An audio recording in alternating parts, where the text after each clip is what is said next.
Wow, quelle semaine! Quelques jours avant toute cette histoire, il y a eu des leaks de Tomodachi Life que j'ai préféré ne pas regarder. Ça m'intéressait pas trop, même pas parce que je voulais pas me spoiler ou quoi, mais c'est surtout qu'à ce stade, analyser du pur gameplay, ça allait surtout créer de la frustration et je préférais vraiment simplement avoir accès au jeu final plutôt qu'une vidéo. Sauf qu'un ou deux jours après, de bon matin, je suis en train de travailler sur un nouveau projet, je suis dans un dérochage particulièrement ennuyant et rébarbatif, et à 10h, nouveau tweet de Nintendo, démo de Tomodachi Life disponible. Bon, par pudeur, je passerai sur l'émotion que j'ai ressentie à ce moment-là, mais je vous dirais que c'était une bonne matinée. Il s'est passé beaucoup de choses ces derniers jours et aujourd'hui je vais parler de plein de sujets différents, notamment 3 axes principaux qui vont se chevaucher. Je vais vous partager mon expérience du jeu, pointer du doigt quelques détails qui m'ont intéressé, notamment sur l'évolution de l'éditeur de Mii et du gameplay général du jeu, mais aussi parler un peu de la réception du jeu par le grand public. Comme d'hab, n'hésitez pas à aller checker le chapitrage s'il y a un truc qui vous intéresse pas. Cette vidéo ne sera pas une analyse comme j'ai pu en faire, au contraire, ça y est, le cycle de vie du jeu il a commencé et maintenant on peut plus se contenter de suppositions, de théories foireuses ou que sais-je, on peut vraiment se concentrer sur notre expérience de jeu et celle des autres. Donc en tout cas pour moi, quel a été mon premier contact avec le jeu de ma vie? Passer le plaisir des interfaces, il a fallu tout de suite se confronter à l'éditeur de Mii. C'était pour moi beaucoup de pression parce que c'était quand même la découverte de la nouvelle version d'un de mes outils créatifs principaux. Il y a quand même de grandes choses que j'utilise ce truc pour les 10 prochaines années à venir, donc ça fait bizarre de l'appréhender pour la première fois. J'ai décidé de l'aborder en choisissant mon Mii Nour parce que c'est ma fille et que je l'aime, mais surtout pour répondre à la plus grande question que j'avais par rapport à ce nouveau jeu, quid des cheveux crépus et est-ce que je pourrais enfin trouver une alternative réaliste à la coupe de Nour. Il se trouve que j'en ai trouvé une plus tard dans les parties suivantes que j'ai fait, mais sur le moment, j'étais un peu overwhelmed partout, je savais pas où donner de la tête, et la seule coupe que j'ai trouvée, c'est une parmi les nouvelles coupes, celle-ci que je trouve vraiment magnifique. Regardez comme ma fille est belle. Après ça, j'ai aussi pu mettre les mains sur l'éditeur de voix. J'étais assez surprise parce que c'était assez riche malgré le fait que ce soit simplifié, et cette richesse, elle vient notamment des paramètres des extrêmes qui sont assez forts. Assez surprenamment, la voix elle paraît très vite incompréhensible dès qu'on met le moindre curseur au maximum, et je pense que c'est assez assumé quand on voit les exemples qui sont donnés, notamment avec la voix de souris ou la voix de robot. Sur le moment, la première fois, j'ai mal compris le système d'intonation parce qu'il y a une énorme différence avec les précédents éditeurs de voix qu'on avait. Le paramètre d'intonation neutre, il est au milieu. Si vous voulez une voix monotone, il faut mettre le paramètre au milieu et les deux côtés sont les deux extrêmes. Sauf qu'en ignorant ça, j'ai fait une voix immonde à Nour en allant 100% dans un des extrêmes. Je m'appelle Nour. Enchanté de faire ta connaissance. Ça se remarque pas encore sur l'exemple là, mais sur le reste de la partie, ça va être terrible. Merci de votre attention.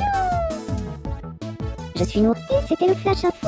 Plus tard, à force d'expérimenter, j'ai un peu compris comment ça fonctionnait. J'ai essayé de vous faire un schéma qui correspond sûrement pas à réellement ce qui se passe, mais c'est vraiment pour vous donner un exemple et vous aider à comprendre ce que moi j'ai compris. En gros, les paramètres d'intonation 1, 2, 3, 4, 5, 6, là, ça correspond à une courbe différente d'accentuation à un moment dans la phrase. Quand vous mettez le paramètre au milieu, donc, c'est une courbe qui est droite, sans accentuation, une voix un petit peu de robot. A l'inverse, quand vous mettez sur un des deux côtés, ça vous fait une courbe extrême qui vous fait des énormes variations. Et en gros, en fonction du côté, les variations s'inversent. C'est un exemple, je dis n'importe quoi, mais par exemple, si on met la courbe extrême à gauche, on va avoir une grosse montée en fin de phrase, et à l'inverse, l'extrême à droite, on aura une grosse descente en fin de phrase. En tout cas, je crois que c'est ça. Et je trouve ça dommage qu'on n'ait pas le réel schéma de ce qui se passe in-game, ça simplifierait à tout le monde la compréhension de cet éditeur de voix. Il y a certains d'entre vous qui m'ont dit que ça les avait vraiment gênés. Puis la partie a commencé, j'ai pleuré une première fois, Nour m'a demandé mon prénom, j'ai pleuré une deuxième fois. Le système de nom de gérant de l'île, il est vraiment top, je m'attendais vraiment à ce qu'on en ait un prédéfini, et personnellement, inspiré par le terme grande sœur qu'on peut avoir, j'ai décidé de me faire appeler grand-mère, car tous ces Mii sont mes enfants, et tous mes enfants auront des enfants. Même si du coup j'ai un peu de mal à ignorer l'aspect matriarche, omnisciente, oppressive, un peu Promise Neverland, un peu la passe miroir, les esprits de famille, vous voyez. Mais d'un autre côté, un esprit matriarche, omniscient, oppressive, n'est-ce pas un petit peu ce que je suis pour ce monde? Ah, grand-mère. Ça fait plaisir de te voir. Là, quand elle m'a dit ça, j'ai pleuré, parce que c'est ma fille, et c'est mon Mii dans Tomodachi Life 2. Regardez cette tenue. Pour mon deuxième Mii, je l'avais dit dans ma précédente vidéo, mais j'ai décidé tout de suite de faire la version adulte de mon Mii Gigi Dragon. Ça m'a permis de plonger un petit peu plus dans l'éditeur, notamment sur les cheveux avant et arrière. Ils sont vraiment assez complets et j'ai très hâte de voir ce qu'on va pouvoir faire avec. Il y a aussi le fait que maintenant toutes les bouches ont des lèvres, certes, mais les bouches qui avaient déjà des lèvres ont désormais une version sans lèvres, qui est vraiment top. Genre la bouche que j'ai choisie à Gigi, là, je l'aime beaucoup. Et au global, voici mon nouveau Mii Gigi Dragon. Je l'aime vraiment beaucoup, elle ressemble un petit peu à mon autre Mii Zara dans l'idée pour ceux qui voient. Nour et Gigi, elles sont devenues amies. C'est vraiment chouette. Gigi. Là j'ai pleuré, c'est trop mignon, c'est le jeu de ma vie. Qu'est-ce que tu préfères chez Shadow le hérisson? Eh bien, je dirais que ce qui me plaît le plus chez Shadow le hérisson, c'est son franc-parler. J'aimerais pouvoir dire tout ce que je pense, Moi aussi. Mais c'est trop vrai, il a trop un franc-parler, c'est vraiment la forme de vie ultime ce mec. Ce nouveau système de lexique, c'est un des points qui m'a fait péter un câble, c'est vraiment du pur génie de game design. En gros, le terme que vous utilisez pour faire en sorte que deux Mi deviennent amis, il est stocké dans la base de données du jeu. Et donc vos Mi peuvent le réutiliser plus tard. Et c'est vraiment génial parce que pour que vos Mi deviennent amis, vous devez créer un lien entre ces personnages dans votre tête. Pour qu'un lien se crée dans le jeu, un lien doit être fait dans la tête du joueur. Déjà, c'est une super dépiction de l'amitié en créant des souvenirs communs et des private jokes, mais malgré le fait que c'est rigolo parce que absurde et que le mot il importe peu, dans les faits ça amène surtout aux joueurs à se souvenir directement de la rencontre entre ces deux Mi. Le joueur participe à ce début d'amitié très activement. C'est une mécanique de gameplay qui vous force à avoir des headcanons dans votre tête. Et c'est incroyable. Je vais en reparler plus tard, mais c'est vraiment un jeu qui est fait par des gens qui ont compris le premier Tomodachi Life parfaitement et qui ont compris qu'est-ce qu'il fallait améliorer et qu'est-ce qu'on pouvait ajouter à ce jeu qui était déjà très chouette. Ça donne vraiment espoir pour la suite. Avant d'importer un troisième Mi, j'ai décidé d'en créer un moi-même, notamment à partir du nouveau système d'indication qui m'intriguait beaucoup. C'était sympathique, mais clairement je suis pas la cible de cet outil. On y reviendra là-dessus aussi parce que j'ai quand même pas mal de trucs à dire dessus. En tout cas, sur la base que j'ai eue, j'ai utilisé cette nouvelle barbe que j'adore de tout mon cœur, je me retiens de la mettre sur tous mes Mi. Et donc voici mon tout premier Mi original sur le jeu, Nono Pertui. Pour le moment je l'ai pas ajouté, mais il reviendra pour sûr parce que je l'aime déjà, mon fils.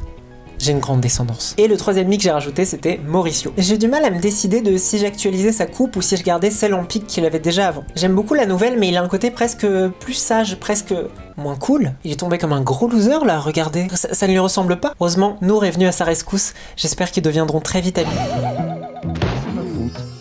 Tout va bien. Oui, je l'ai bien. Est-ce que je serais tombée amoureuse de lui? Comment ça, rien du tout? Je comprends pourquoi ça existe, mais c'est vrai que je préfère qu'on n'ait pas vraiment le choix de si Nomi tombe amoureux ou pas. Surtout que comment tu veux dire non quand l'écran il ressemble à ça? Personnellement, je préférais ne pas être la cause de l'hétérosexualité des gens en fait. Bon, peu importe en réalité, c'est Nour X Mauricio, donc évidemment je valide. J'avoue que voir un couple iconique de mes aventures précédentes avec un si bel éclairage, ça m'a fait un petit truc. Puis la partie a continué, j'ai eu cette scénette avec les œufs qui m'a fait sincèrement beaucoup rire. J'ai offert un CD de rock à Mauricio qui s'est enfermé chez lui pour rocker. J'ai fait un pile ou face avec cette pièce de Gigi au gigantesque front. On a fêté l'anniversaire de Nour aussi. J'ai dû pousser Gigi du haut d'un élastique. Ça c'était quelque chose de merde quoi, de forcer à faire ça. Vous êtes horrible Nintendo. Vous êtes fasciste. Puis les vêtements sont apparus, magnifiques au demeurant, et mes Mi se sont enfermés chez eux pour devenir des robots qui me forcent à acheter un jeu qui est même pas sorti. La sensation de malaise que j'ai eue à la fin là, elle va être difficile à revivre.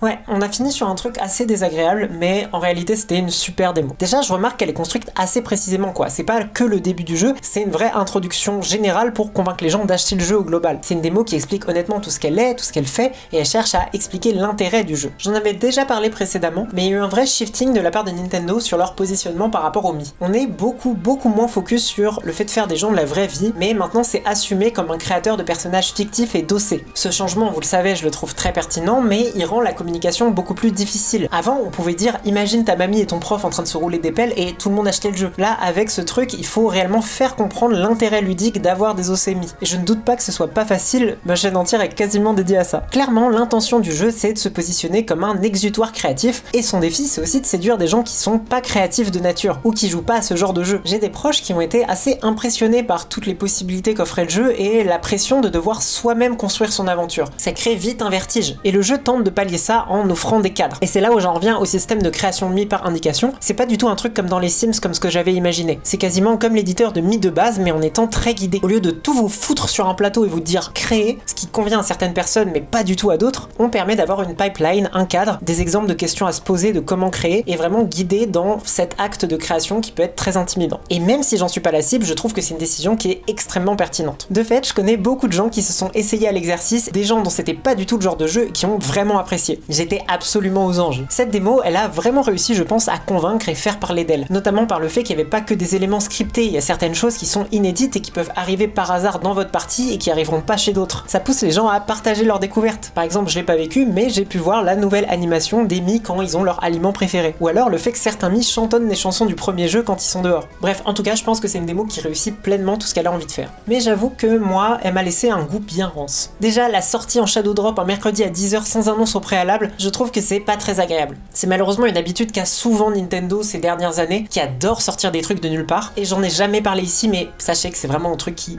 m'énerve au plus haut point. C'est pas comme si un jour après ils avaient fait un vieux tweet de merde pour faire l'annonce du siècle au sujet du film Mario, une semaine avant la sortie du film sur un truc qui aurait pu être incroyable à découvrir. Non, bref, rien à voir. J'ai du mal avec la façon dont la démo se force à se finir elle-même. On insiste vraiment pour que tu crées 3 Mi, on insiste pour que tu ailles jusqu'au bout avec les vêtements, pour au final te mettre un stop très brutal où tes Mi sont littéralement emprisonnés chez eux. D'autant plus désagréable quand ils font ça pour te pousser à acheter le jeu alors que le jeu est pas sorti. J'attends que ça, moi, vous prêchez une convaincue. Je suis sûrement frustré parce que j'ai en tête la démo de la 3DS qui avait beaucoup plus de fonctionnalités même à la fin, en tout cas qui était pas bloquée, et je pense que ça coûtait pas grand chose pour cette démo de juste laisser les Mi continuer à se balader en bloquant simplement la montée de niveau. En fait, pour être un peu plus clair, j'ai l'impression que ça laisse un goût de frustration et de blocage artificiel qui poussera à acheter, plutôt que de rester sur un sentiment de super échantillon d'un jeu qui donne envie de voir la suite. En gros, qu'on essaye de pousser à l'achat par des sentiments assez négatifs alors qu'il y avait des sentiments positifs qui étaient très accessibles. Bref, j'y connais rien en marketing, je suis sûrement relou, j'en ai conscience. Ça a peut-être créé l'envie chez certains consommateurs, mais n'étant pas la cible de cette démo, ça n'a fait qu'exploser une frustration de pas avoir le jeu que je tentais de contenir depuis quelques mois. J'allais l'acheter quand même le jeu. Bon, je vais pas me plaindre non plus, on a le nouvel éditeur de Mi en avant, c'est un plaisir fou. Pour tout vous dire, je suis déjà dégoûté de la musique de l'éditeur tellement j'ai passé de temps dessus ces derniers jours. Et maintenant, je vais parler un petit peu de l'éditeur et j'ai dû me forcer à ne pas être exhaustive. Entre le moment où j'ai commencé à écrire ce script et le moment où j'enregistre, j'ai continué à créer plein de Mi et je trouve constamment des nouveaux trucs dont j'ai envie de parler. Mais c'est impossible de parler de tout et c'est normal. J'espère et je crois bien que c'est quand même un outil dont on va servir pendant 10 ans et on mettra un petit moment avant d'en faire le tour. On n'a qu'effleuré la surface de tout ce qui nous permettra de faire dans quelques années. Déjà, d'un point de vue personnel, ça m'a beaucoup touché de voir mes Mi avec le moteur graphique du jeu. J'ai vraiment cette impression que ça y est, on y était quoi. Alors que c'était une démo, on n'y était pas du tout. Pour certains, j'ai tenté de mettre à jour leur design, même s'ils étaient déjà assez fonctionnels. Néanmoins, juste rajouter les oreilles et la lueur dans les yeux, ça a rajouté quelque chose à chaque fois. La lueur, ça rajoute tellement de vie à chaque œil, je veux vraiment mettre partout sur tous mes Mi. Et surtout, ce qui m'intéressait, c'était les coupes de cheveux avec les cheveux frisés et crépus. Dieu a entendu nos prières, on a enfin beaucoup de cheveux crépus, ils sont magnifiques, ils sont très beaux, le shader, il rend trop bien. Il y a quand même des coupes qui sont assez cartoonesques, j'imagine, pour imiter plusieurs textures de cheveux frisés crépus en même temps, mais je trouve que c'est un peu dommage. Ça manque de certaines textures et de longueur. Par exemple, la texture de cette coupe là, elle mériterait d'avoir des coupes un peu moins volumineuses, des boucles un petit peu plus fines. D'ailleurs, même s'il y a le retriage de toutes les coupes de cheveux par longueur et plus par genre, je me chagrine un peu que les coupes crépus soient dans la deuxième partie de l'éditeur. Je pense pas que c'était nécessaire de les séparer comme ça. À part ça, évidemment,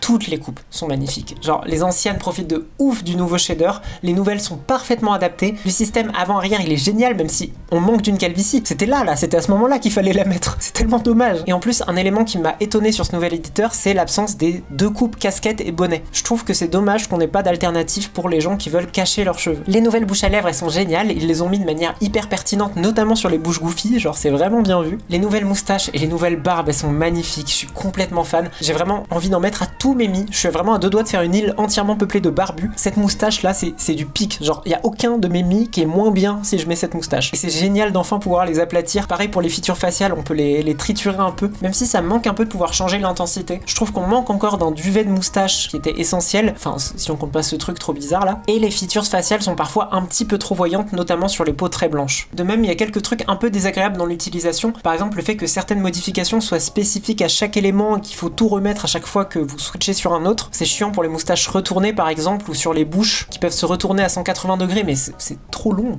Pourquoi c'est comme ça là? Et malgré le bouton Y pour revenir sur la barre de gauche automatiquement, c'est un peu relou de devoir faire le chemin inverse quand on veut se déplacer de cette barre de gauche aux paramètres. Je me plains, mais au global, j'adore cet éditeur, c'est incroyable, il est trop bien, il est pas parfait mais quasi, et je m'amuse déjà énormément avec, j'ai passé trop de temps dessus. J'ai trop hâte de refaire tous mes Mi et je pense très sincèrement que ça va être facile de faire des beaux Mi avec ça. Tout le monde fait des trucs trop chouettes et j'adore. Il y a sûrement des gens qui se posent la question de ce que je pense du face paint. Je dirais juste que c'est pas mon délire mais que je trouve qu'il est très correct. J'ai vu quelques personnes faire des trucs un petit peu foufou mais il y avait toujours une vibe Mi et pour moi c'est tout ce qui compte. Je pense que de manière générale avec toute l'esthétique et les animations de ce jeu ça va être impossible de faire un truc qui ne ressemble pas à des Mi. Reste à voir, je pense que le jeu il pousse assez vers la création de Mi seul sans avoir besoin de se forcer à faire du face paint. Et pour la suite de la création, il y a plein de trucs très intéressants, notamment la gestion de l'âge avec le fait de pouvoir ne pas vieillir. C'est assez génial et ça suit ce positionnement de création de personnages fictifs. Par exemple, si vous voulez faire Rick de Rick et Morty, l'important c'est pas l'année de sa naissance, c'est l'âge, c'est le fait qu'il ait 60-70 ans. Donc mettre le focus sur l'âge, c'est un changement subtil mais que je trouve très approprié. Il y a aussi le concept de liens familiaux où on peut définir une relation préexistante entre deux Mi. C'était déjà un truc qu'on pouvait faire sur 3DS mais uniquement par rapport rapport au Mi principal. Genre vous pouviez empêcher votre Mi de sortir avec votre sœur, mais vous pouviez pas empêcher vos cousins de sortir entre eux. Il y a beaucoup de questionnements sur les réelles implications qu'auront ce lien filial. Est-ce que c'est que pour empêcher l'inceste ou il y aura vraiment d'autres répercussions? J'ai décidé tout de suite de répondre à mes questions et de recommencer une deuxième partie de cette démo. Le but c'était de tester des trucs en étant beaucoup plus dans le contrôle de ce que j'allais faire et de pas commettre l'horrible péché d'acheter des vêtements. Mon premier questionnement, sachant que cette coupe avait disparu, c'était de savoir ce qui se passait quand tu apportais un Mi qui a une casquette depuis l'éditeur Switch jusqu'à Tomodachi Life. Et pour votre information, ça retire la casquette automatique, mais ça vous donne gratuitement une casquette dans l'inventaire du Mi. Casquette qui d'ailleurs ne supprime pas la queue de cheval.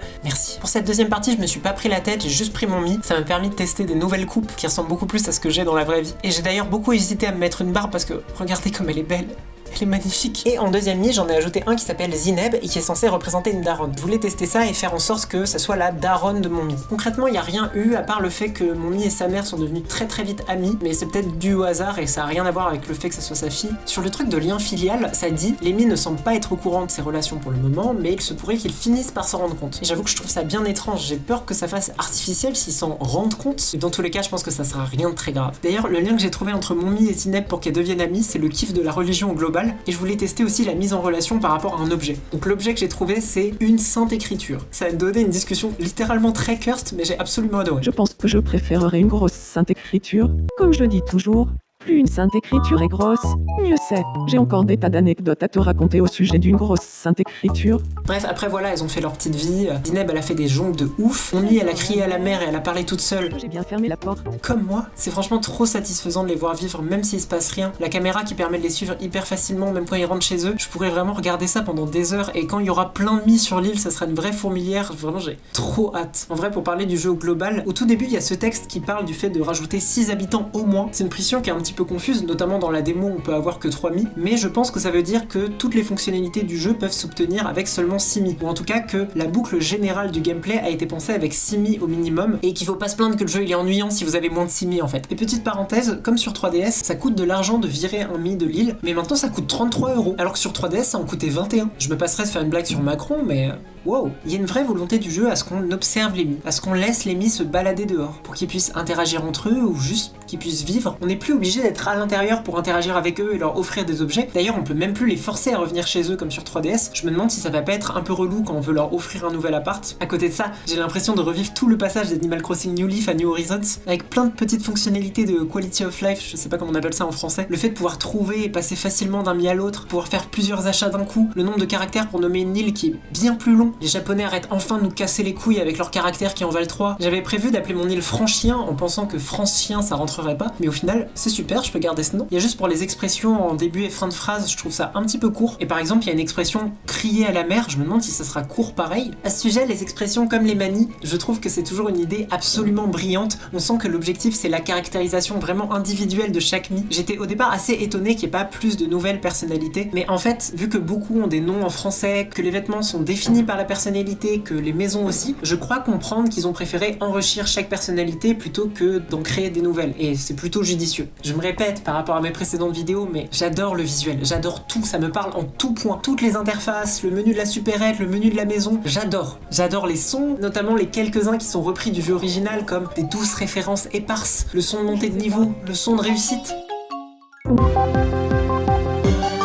J'adore que le flash info ne s'annonce pas, qu'il pop quasi comme un screamer, ça rajoute tellement à l'effet comique. Et la seule déception que j'aurais, même si c'est un bien grand mot, c'est la musique qui me parle pas trop. Je pense pas du tout qu'elle est mauvaise, au contraire, mais je trouve qu'elle n'est pas appropriée. En gros, je la trouve un peu trop éthérée par rapport à ce que j'attendais, mais en vrai je pense que c'est juste qu'une question d'habitude. J'ai l'impression que les retours des gens sur le jeu sont quand même assez positifs. Un truc qu'on avait découvert avec les leaks et cette démo, c'était la présence du pronom indépendant du genre. Et à côté des blagues sur les hihim lesbiennes, tout le monde a crié au retour du wokisme et que c'était génial et bravo Nintendo. Mais en France et en Espagne, on a eu une grosse douche froide sur la suppression du pronom neutre qui était pourtant présent en anglais. Bon là, ça va être le moment un petit peu sérieux, je vais essayer d'expliquer tous les tenants et aboutissants, mais le but ça va pas du tout être de défendre cette décision. Simplement, en anglais, le pronom they them n'est pas qu'un neutre pluriel, c'est aussi un neutre singulier, qui entre autres sert aux personnes non binaires. En français, on a créé au début des années 2010 le pronom yel pour répondre à ce besoin de non-binarité, mais la question et la difficulté, c'est pas le pronom en soi, c'est l'accord genré. Le français, c'est une langue au genre binaire depuis le 5e siècle environ, environ, et l'apparition d'un pronom neutre à notre époque complique surtout par cet ajout d'une troisième roue à une langue qui vit avec deux depuis 1500 ans. Nonobstant, l'ajout d'un pronom neutre est loin d'être impossible, que ce soit par l'utilisation des quelques adjectifs et mots non-genrés, voire par l'invention pure et simple de mots pour répondre à cette exigence. Là où je veux en venir, c'est que ce travail de modification de la langue coûterait cher sa mère. Bon, déjà politiquement, c'est un sacré positionnement que de visibiliser la non-binarité et les pronoms à notre époque. Mais très franchement, à ce stade, Nintendo n'est plus à ça près, et je pense que c'est pas du tout le souci. Le souci pour Nintendo, selon moi, c'est une question d'argent. Je pense que Nintendo n'a pas grand intérêt à mettre la somme gigantesque nécessaire à la transformation d'une langue entière pour coller à un nouveau genre. Pas que ce soit impossible, c'est juste méga cher. Et j'ai vu beaucoup de gens s'insurger contre les traducteurs. Je sais évidemment pas comment ça s'est passé en interne, mais c'est sûrement pas de leur faute si le troisième genre a disparu en français. Simplement, ils ont pas les moyens d'entamer un tel chantier de reconstruction de la langue. Et je ne pense pas qu'on doive leur mettre la responsabilité de cette suppression. Néanmoins, je comprends tout à fait la déception et je soutiens évidemment la polémique. Pour être honnête, ça me paraît absolument vain de demander l'ajout d'un troisième genre, encore plus quand le jeu est déjà fini. Mais en vrai, on ne perd rien à demander plus, on ne perd rien à s'insurger. Si il faut reconnaître les positionnements politiques assez forts dont a fait preuve Nintendo, on ne perd rien à leur demander encore plus et à essayer d'élargir un petit peu la fenêtre d'Overton. Je suis vraiment attristé pour tous les gens que ça blesse et vous avez bien raison de vous plaindre. Je pense qu'on pourrait largement imaginer un pronom Yel qui ferait usage des pronoms alternés et profiter de l'aléatoire pour utiliser tantôt des accords masculins, tantôt féminins une fois sur deux. Ce serait pas la solution idéale évidemment, mais je pense que c'est un truc qui est hyper faisable. Et en plus, j'ajouterais que malgré toutes les positions woke de Nintendo qui sont bien respectables, on n'a jamais vu un seul homosexuel dans la promotion du jeu. Le curseur d'Emi est automatiquement posé sur l'option hétérosexuelle quand on en crée un, et on a pu voir dans une vidéo sortie en même temps que la démo que l'amie Anne, la meuf de la lesbienne géante du tout premier trailer, elle est en fait canoniquement hétérosexuelle. Non, impossible. Tout ça n'était qu'une phase pour elle. Et c'est très chouette que ces options inclusives existent, surtout vu le public qui est intéressé par le jeu, mais très franchement, on n'est pas encore parfait sur les représentations LGBT. C'est déjà super, mais ça coûte rien de demander plus. Sur un tout autre sujet, c'était un truc qui avait inquiété, mais le fait de pas pouvoir partager d'Emi et ne pas pouvoir partager de photos du jeu, au final, ça a été une décision plutôt pertinente et réussie. Alors, je trouve ça hyper dommage de pas pouvoir partager de photos, mais du coup, l'alternative photo dégueulasse au téléphone, elle a été hyper utilisée. Mes timelines sur les différents réseaux, elles ont été inondées par des photos ou des vidéos de gens qui partageaient leur création ou des moments qu'ils avaient vécu. Et en vrai, peut-être plus que s'il avait fallu passer par les captures, l'appli, la galerie, puis le réseau social. Là, tu prends une photo et tu partages, c'est tout. On est en 2026 et les gens partagent leur propre mi avec des photos qualité dégueulasse old-fashioned way. C'est super. Et d'ailleurs, de cette manière, je vais vous partager les quelques mi que j'ai fait sans ma carte de capture. Plutôt que de juste récupérer et télécharger le meilleur mi Hatsune Miku du catalogue en ligne, les gens doivent recopier la photo du mi de leur ami ou bien se motiver à le faire eux-mêmes parce qu'il n'y a plus cette solution de facilité. Je trouve que c'est génial. Il y a une vraie volonté de rapprocher les gens autour de la création. Au final, le partage de mi, il est possible, mais uniquement en local, c'est-à-dire en face à face. Pour les moins créatifs, il y a une aide à la création, et pour le partage visuel, tout le monde est sur un pied d'égalité en termes de qualité d'image. Le but, c'est vraiment de pousser les gens à créer sans se comparer entre eux. C'est ce que m'avaient dit certains amis. Pour eux, Animal Crossing New Horizons avait eu un côté assez écrasant et démotivant de voir plein de trucs magnifiques sur les îles des autres en ligne, alors que eux n'arrivaient pas du tout à faire des trucs jolis à leurs yeux. C'est oppressant d'avoir trop de choses à faire et oppressant de voir tout ce que les autres font déjà. J'ai l'impression que Tomodachi Life essaye justement d'endiguer cette sensation en motivant tout le monde à faire coûte que coûte. Ça me permet d'ailleurs de rebondir à des commentaires que j'ai reçus suite à mes vidéos où je présente des mi, où certaines personnes me disaient « J'arriverai jamais à faire des mi aussi bien que toi », ou encore quand je parlais d'un style primitif, les gens disaient « Je vais essayer de pas faire des mi au style primitif ». Et je suis désolée, c'est 100% de ma faute, j'ai pas été claire,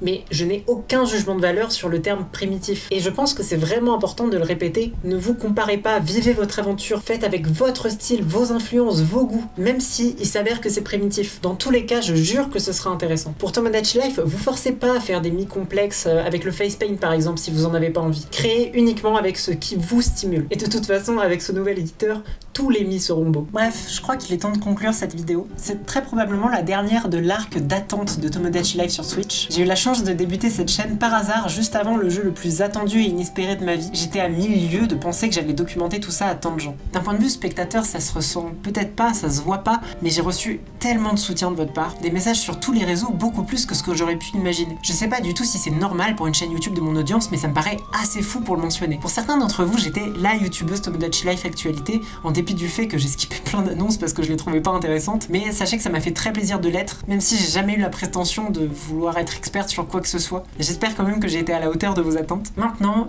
le jeu il est plus palpable que jamais, mes connaissances sur la licence n'ont plus d'utilité pour vous, tout le monde peut jouer, tout le monde peut aborder en pleine conscience, et je découvre le jeu en même temps que vous, j'en sais autant que vous. À partir de maintenant, il est plus question d'information mais d'expérience, et c'est pour ça d'ailleurs que je me suis pas du tout pressé pour faire cette vidéo, je serai bien plus chill en ce qui concerne Tomodachi Life à partir de maintenant. Je peux difficilement vous exprimer le plaisir que j'ai eu à voir autant d'inconnus jouer à Tomodachi Life, voir autant de mes amis s'intéresser et partager leur expérience, leur création, leurs aventures. 2026, les gens aiment Tomodachi Life et ça me comble de bonheur. J'ose espérer que cet engouement continuera à la sortie du jeu, ça me soulage de pouvoir enfin toucher à ce jeu et je ferai de mon mieux pour vous partager un petit peu mes histoires. Bref, créez des trucs, partagez-les par pitié. Et moi je retourne à mon interminable vidéo sur Mario Kart pour oublier que le meilleur jeu de tous les temps sort dans 3 semaines. Allez, à la revoyure.